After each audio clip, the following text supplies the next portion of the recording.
السلام علیکم اکای حاجی میرزا. من یک خواهر اسلامی شما از شهر دوشنبه. من صاحب شوهر و یک فرزند. من از شما معذرت میخواهم و خواهش میکنم که همین جمعه جواب گردانید. پدر من به مهاجرت مهنتی به دولت روسیه رفته است، اما مادرم باشد از فرصت استفاده برده با مرد ساز گرفته و او را به خانه اش می آورد. من با شوهرم خانه جدا دارم و در دیگر مکان زندگی می کنم. من روز این کار مادرم را فهمیدم و به خانه مادرم رفتم. مادرم باشد بهانه کرده و مرا در خانه اش راه نداد. من با مادرم جنگ و جنجال را برداشتم و به خانه مجبور در آمده دیدم که دسترخوان برای 2 کس آراسته شده و در آنجا می نوشی ایستادم. گریان شدم، به مادرم جنگ و جنجال کردم و مادرم از من رنجید. چند روز بعد من طعام پخته و برای طلب بخشش به خانه مادرم آمدم و مادرم را خرسند کردم. لیکن مادرم به من گفت اگر تو ستر عورت کنی یا اینکه سبق گیری من تو را نمی بخشم. من شنیده بودم که برای یک زن 4 کس را خداوند عذاب می کند. آیا به این رفتار مادرم من در نزد خداوند گناهگار هستم یا نه؟ آیا من تعلیم قرآن گیرم یا ستر عورت کنم و اگر نکنم عاقب مادر می شوم یا نه؟ التماس پیشوای بزرگ جواب پوره دهید و در حق من و مادرم دعا کنید.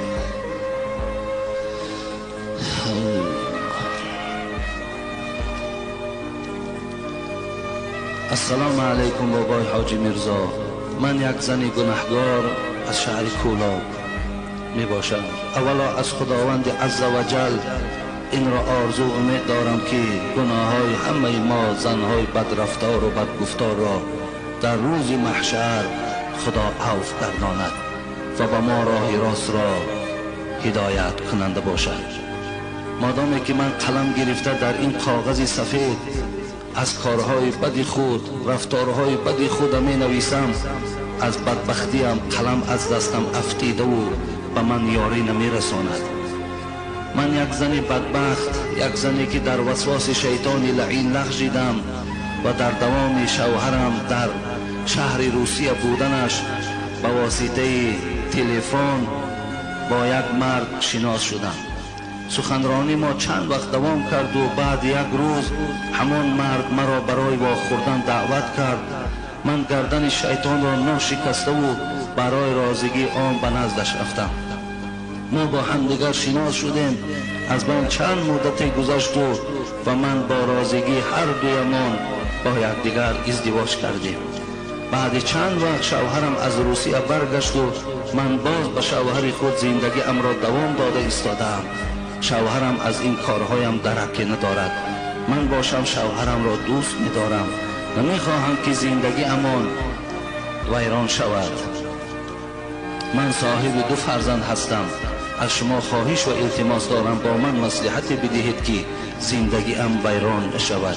و این را گفتنیم که نکاح ما بریده است یا نه، حلال است یا حرام. من از شوهرم یگان شکایتی ندارم. التماس دارم که به من مصلحت بدهید که زندگیم ویران نشود. من 5 وقت نمازم را خوانده ایستادم. از این کارهای بدم به نهایت پشیمان هستم. نمیخواهم فرزندانم از پدرشان جدا شوند. التماس حاجی اکا در حق من دعای نیک کنید. آخران مکتوب. السلام علیکم داملای شیرین بیان و نکته سنج حاجی میرزای مهربان. من خواستم به شما به مکتوب روبرو شوم، از کارهای کردم بیان نمایم. هرچند کوشش کردم جرأت پیدا نکردم که با تو روبرو ایستادن نقل کنم. لیکن خواهش این مکتوب من را خوانید تا درس عبرت برای دیگران شود. قسم به نام خدا که وقتی این مکتوب را می نوشتم در خیالم این گذشت که این مکتوب را می نویسم و با خود می گیرم و خودم را آویزان می کنم. با صحبت های شما که انسان حرام می مرد ما را باز داشت. این مکتوب را تا آخر با آب چشم پر از پشیمانی نوشتم. داملا از حیات سیر شدم، بیزار شدم. تصور میکنم که من دیگر در کاری نیستم و آینده نام مادر شدن را حرام کردم. تا حال از این کار من پدر و مادرم و هیچ کس درکدار نیست. صنف 8 را تمام کرده سالی گذشته در تعطیل تابستانه در فریب یک مردی 45 یا 48 ساله پولدار افتیدم. مرا بازار برد و در $400 2 چله خرید تا سال نو خانیش یک جایه با من بود. این سال من صنف 9 هستم. آن مرد به من گفت غم نخور، همه در دست خودمان هست. تا وقتی هستم از فرزندهایم دیده غم تو را میخورم. باز تو را پیش از شوهر دادنت مثل اوله میکنم. قصه بسیار است داملا، چی گفتنی داری؟ چی توصیه میدهی؟ همان را میکنم. من منتظر سخنهای شیرین شما هستم. پشیمان شدم، مرا ببخشید که خودم را بدبخترین زن حساب میکنم. 5 ینوری سال 2009. برادر عزیز و گرامی، فکر میکنم این مکتوب هایی که نزد من است، اگر هر کسی که این خواند با این مکتوب ها شناسایی پیدا کند، اگر در وجود او به مثل یک دانه ارزن ایمان باشد، قسم به نام پروردگار قرار ایستادن نمیتواند. این خیلی مصیبت کلانی هست برای مردم مسلمان ما، برای مردم این با ننگ و با ناموس که نام او تاجیک است. برادر عزیز، حبیب خدا میگوید من وقتی نزد دروازه جنت ایستادگی میکنم، اکثر آن کسانی که در این جنت پرناز و پرنعمت خدا می‌درآیند از تمام نوش و نعمت این جنت استفاده میبرند، از گروه مسکین ها و فقیر هاست. اکثر آدمای مسکین، فقیر، بیچاره، ناتوان، بی‌صاحب اهل جنتند. گفت پیغمبر خدا و اصحاب جد محبوسون. برادر عزیز، من خطاب به سوی تو میکنم. پیغمبر خدا گفت و اصحاب جد محبوسون، مردمی که در دنیا پولدار بودند، مردمی که در دنیا نامشان بای بابا بود، نامشان بای بچه بود. پیغمبر خدا گفت خداوند اینها را امر میکند روز قیامت اینها را در جای علاهیده جمع کنه، بالای نامن حساب دارو. اصحاب الجد محبوسون، یا را حبس برن، اینا را ما حساب میکنیم. چه حساب میکنیم؟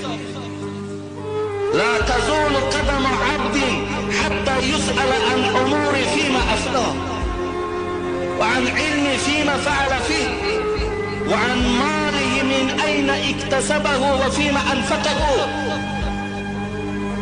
وعن جسمه فيما ابلاه. ما از اینا میپرسیم من اين اكتسبه، از کجا این درآمدی تو از کدام راه بود؟ از کجا این مبلغ برای تو آمد؟ از کجا این خوشی ها و این راحتایی که تو در دنیا کردی اینا از کدام راه کردی؟ ما میپرسیم من این اکتسبه، و کدام راه تو کسب کردی؟ و فیما انفقه، کام راه به این پول دادگی خدا را تو صرف کردی. دو ثواب بالای مالداران خدا دارد. برادرای مالدار، خدای مهربان دولتان بازم زاید کند، لیکن در برابر زاید کردن مال شما خدا ایمان شما را قوی کند، خدا ترسی شما را زیاد کند. رحم و انصاف و شفقت شما را زیاد کند، شما را ملت دوستدار کند، اسلام دوستدار کند، حس ملی شما را خدا زنده نگه دارد. اخوان برادر عزیز، خدا برای تو این مبلغ داد و تو دختر صنف 8 بری به آبرو کنی که او بیچاره به کشتار تیار است برای 400 دلار تو. حیا چه می سوزاند؟ غم تو را من از غم فرزندان دستیار میخورم. برادر عزیز، دوستان خدا ما گفتن غم دین خور، غم دین است. همه غم ها فروزتر از دین است. غم دنیا مخور که بیهوده است، هیچ کس در جهان نیاسوده است. تو دروغ نگو، تو غمخوار نیستی، تو غم او را میخوردی، تو انسان را به حالت نمی آوردی. تو فراموش نکن که این سوال پروردگار روز قیامت از تو میکنه، از کجا این درآمدت بود و این پول تو در کجا صرف کردی. اونجا بنام پروردگار برای تو شرمندگی است، خجالت است که گویی پول من 400 دلار شاید صنف 8 من به آبرو کردم. چه جواب بگو؟ اینا همش اذا زلزلت الارض زلزالها و اخرجت الارض اثقالها و قال الانسان ما لها یومئذ تحدث اخبارها. این آیت قرآن ابو هریره میگه پیش پیغمبر خدا خواندن، حبیب خدا در حال میگه گفتن ایسته یومئذ تحدث اخبارها. بدانین این اخبار چه اخبار است، بدانین که این زمین چه اخبار پیش خدا آدم میتاد. برادر عزیز، آیت شب شما را فریب دادن، شما آدمای ضعیف ایمان، شما آدمای بی‌غیرت، زمین 10 بر می جنبد، تا روز خواب نکردی، از پیشگاه پروردگار نمیترسی، از پیشگاه خدا نمیترسی. تا روز کودکاتون در دست کوچه به کوچه گشتید که زمین می جنبد، از زمین جنبی ترسیدی و از شدت روز قیامت نمیترسی. پیشگاه خدا در راست خود کند و گوید ای نام تا نمیگیرم. اونجا نام هر کس با همون کسب دنیایی فریاد کرده می شود ای زینه‌کار پیش گذر. نمیترسی؟ بدانین بود پیغمبر خدا یومئذ تحدث اخبارها، روز قیامت زمین اخبار میدهد. بدانین این اخبار چه اخبار است؟ گفتن نمیدانیم، الله و رسول اعلم، خدا و رسول داناست، ما نمیدانیم. حبیب خدا گفتن ان تشهد على كل عبد او امة بما عمل على ظهرها تقول عملت كذا و كذا في يوم كذا و كذا. ببینید روز قیامت این زمینه که بالاش در امروز بی پروا گشته سیم. برادر عزیز، ولی این زمین شما زمین هم نگوید. گفتی سعدی این خاک گر به تأمل نظر کنی مردم، این خاک گر به تأمل نظر کنی چشم است و روی و قامت زیبای دلبران. این خاک نیست، این خاکی که ببینن این چشم نگه، این روی هستن، اینا دستهای برادر شما هستن که به خواب بدل شدن. نوشیروان کجا شد و دارا و یزدگرد، گردان شاهنامه و خانان قیصران کجا شدن اینا؟ مرغ دیدم نشسته در باره کوس، کندره های توس در پیش نهاده کله کیکاووس، با کله همه گوز که افسوس افسوس کو بانگ جرس آو چی شد ناله کوس. این مرغ از این کله کیکاووس میپرسید اون مالها کجا شد، اون رقص و بازی ها کجا شد، اون عیش و عشرت ها کجا شد، اون عمل های زشت کجا شد که امروز کله تو خوراک ما شده است. برادر عزیز، تو را خدا مبلغ داد، شرایط داد، دولت داد، به خاطر آن داد که تو برعکس کوشش کنی که برادرایی که بیزنن، خواهش زنگیری دارن، زن کن، دخترایی که شوهر نمیابند، برای اونا شوهر یا شوهر بر در جای کار مخصوص مشغول گردان. این از کار تو.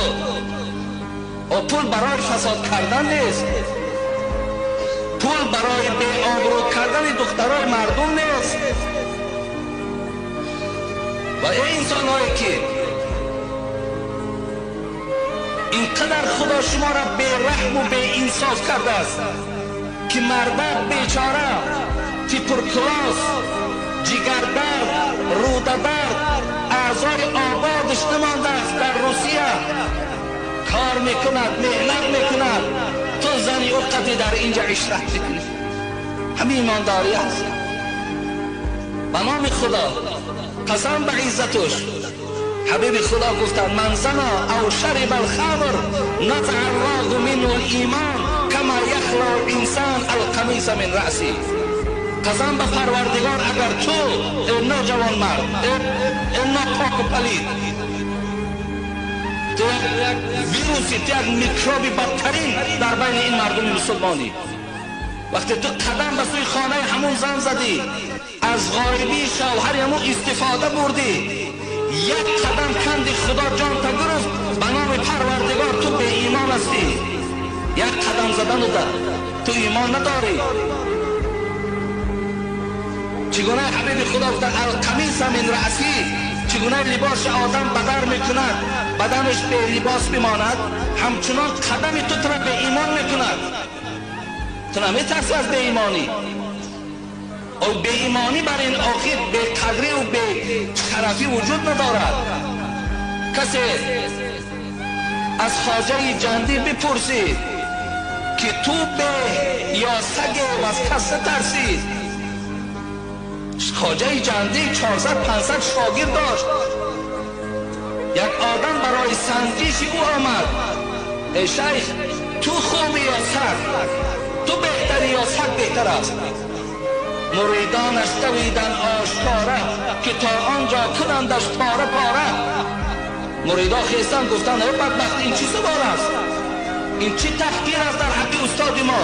پاره پارت میکنیم. به یک راه من کرد آن جمله را پیر، بگفتا نیستم آگاه ز تقدیر، نیستم آگاه از تقدیر. گر از اوباش را ایمان برم من، توانم گفت که صد بهترم من. وگر ایمان نخواهم برد ز اوباش، چو موی بودن من در سگ کاش.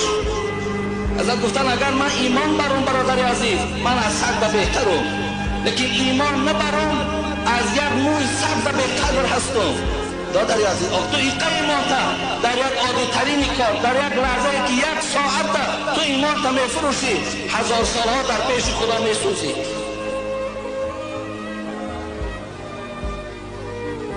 رسول اکرم صلی الله علیه و سلم گفتند من قعد على فراش مغیبت قیض الله له ثعبانا یوم القیامه.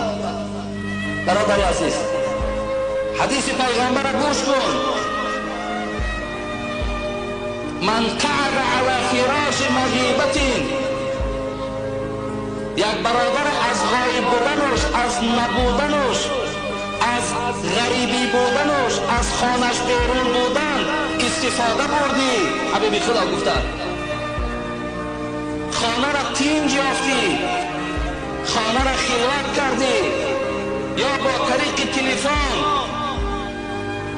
او را تو شیفته خودت کردی، فریفته کردی و رفتی این کار زیست و ناشایمه در حق این خواهر مسلمان انجام دادی.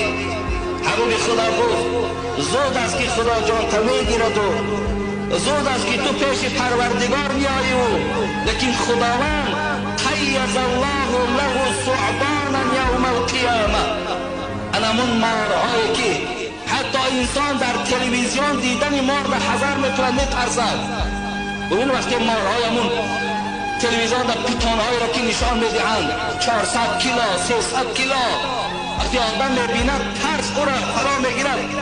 حبیب خدا گفت برای تو انسانی که این کار زیستی و شنیع را در حق خواهر مسلمان، مادر مسلمان، علال خصوص زنهای شوهردار، دخترهای شوهردار انجام دادی، خداوند برای تو در قبر همچنان مارها را آماده میکند.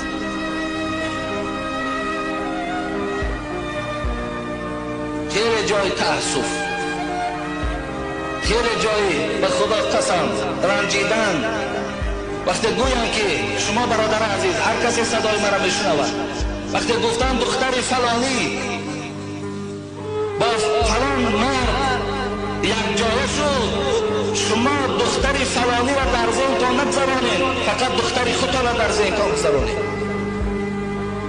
وقتی آوازه کدام زن شوهردار اگر دیار ما را فرا گرفت، تصور کن زن شماست وای. این شعاره که گوری و جدا و گوری من جدا، این شعار ما نیست. اذا رأى منكم منكرا فليغيره بيده فإن لم يستطع فبلسانه فإن لم يستطع فبقلبه وذلك أضعف الإيمان.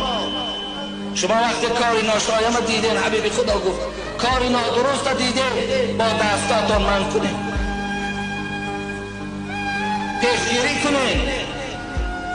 وقتی با دستهاتان نتوانستین، با زبانهاتان گوین، با زبانهاتان گفته نتوانستین، با دلهاتان همون زن و همون مرد بد کردار و بد رفتار بد ببینید، لیکن این نشانه ضعیفی ایمان شماست. وقتی با زبانتان نتوانین گفته.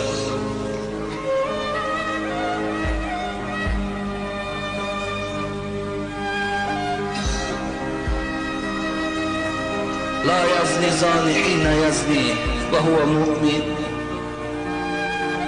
ولا يسرق السارق حين يسرق وهو مؤمن ولا يشرب الخمر حين يشربها وهو مؤمن. حبیبی خدا گفتند لا یزنی زانی حین یزنی و هو مؤمن. آیا انسانی که دستی به زنا میزند، آیا وی تصور میکند که وی مؤمن است؟ یک توجیهش همین است. دیگر معناش این است که آن کسی که دستی به زنا میزند و 5 وقت نماز میخواند، روزه ماه مبارک میگیرد، نماز جمعه ادا میکند، معنای او را دارد که نور ایمان او باقی نمیماند. هر کسی که 5 وقت نماز میخواند، الحمدلله من مسلمان میگه، مثل این خواهرایی که میگویند ما 5 وقت نماز ما را میخوانیم لیکن گردن شیطان شکسته نتوانستیم. وقتی که این کار وقتی که انسانی که انجام داد چی میشود برادر عزیز؟ معنای این دارد که ایمان او کامل نیست، معنای او مکمل نیست، ایمان او مکمل نیست. ولا يسرق السارق حين يسرق وهو مؤمن. حبیب خدا گفتند انسانی که اگر 5 وقت نمازش میخواند، روزه ماه مبارکش میدارد، نماز جمعه را ادا میکند، لیکن در برابر این دزد است، دزدی میکند، مال مردم را خیانت میکند، آیا وی مؤمن است؟ آیا وی ایمانش کامل است؟ معنایی را دارد که ایمان او نور ندارد.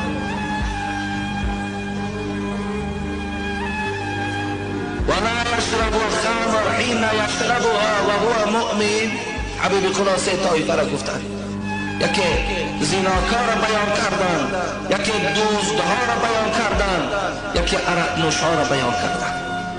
که انسانی که هم 5 وقت نماز خوانه و جمعه خوانه و دعوای ایمان و اسلام داشته باشه و باز در برابر و عرق نوشی کند، معنای او را دارد که ایمان او نور ندارد،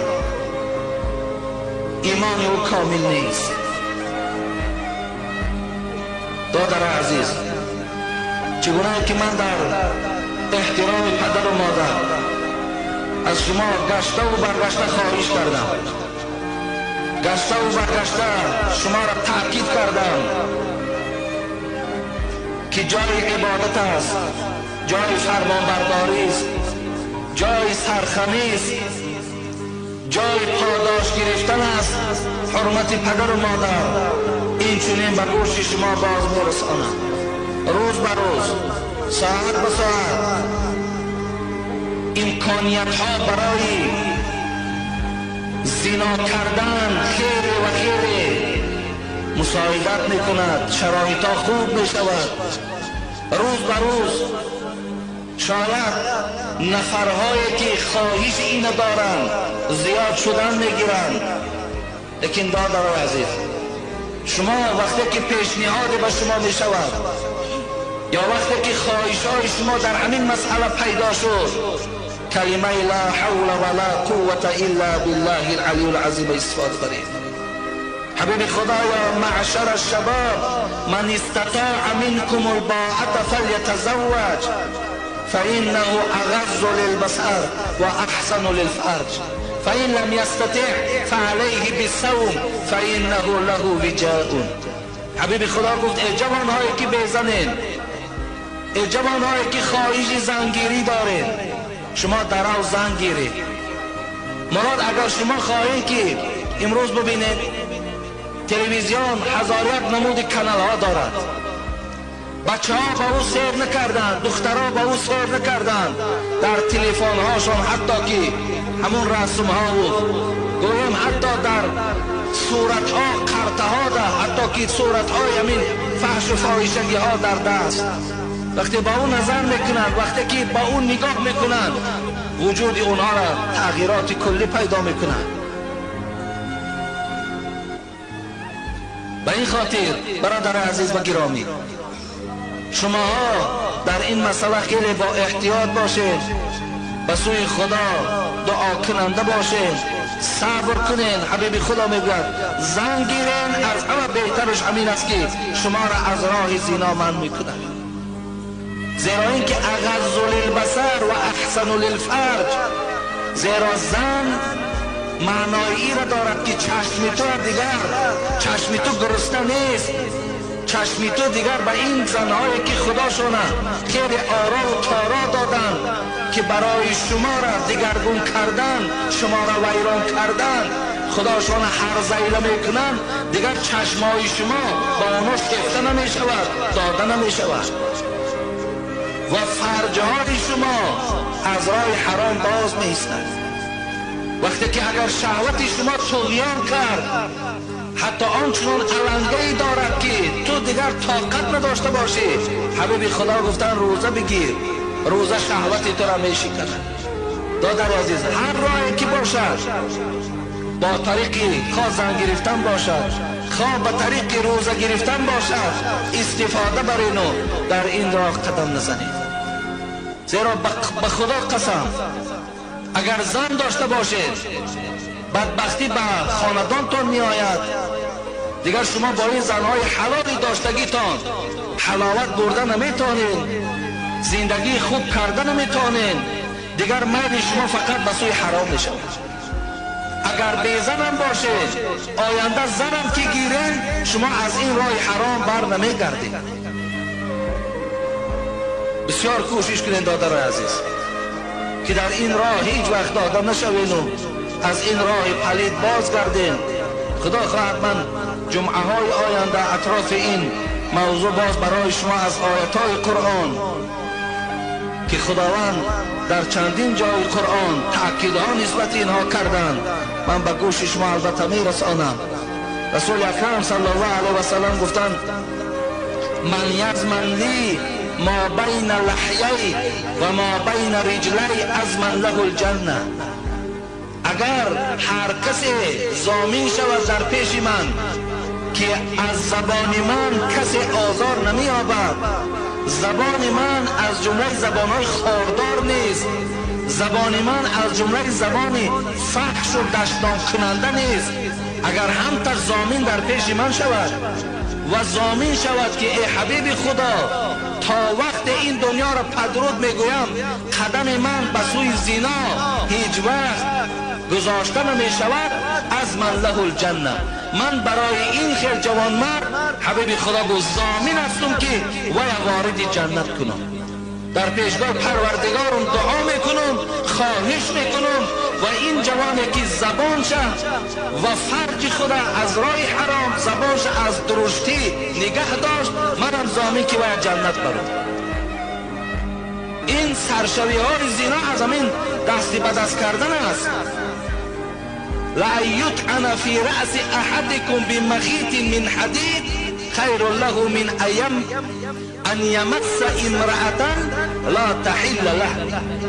پیغمبر خدا گفت اگر در سر شما یک آهن کلان را آورده چکن، هم تا زده گویم از زیر گلوهاتون که براید، این برای شما آسانتر است که دستان در دست یک زن بیگانه گذارید.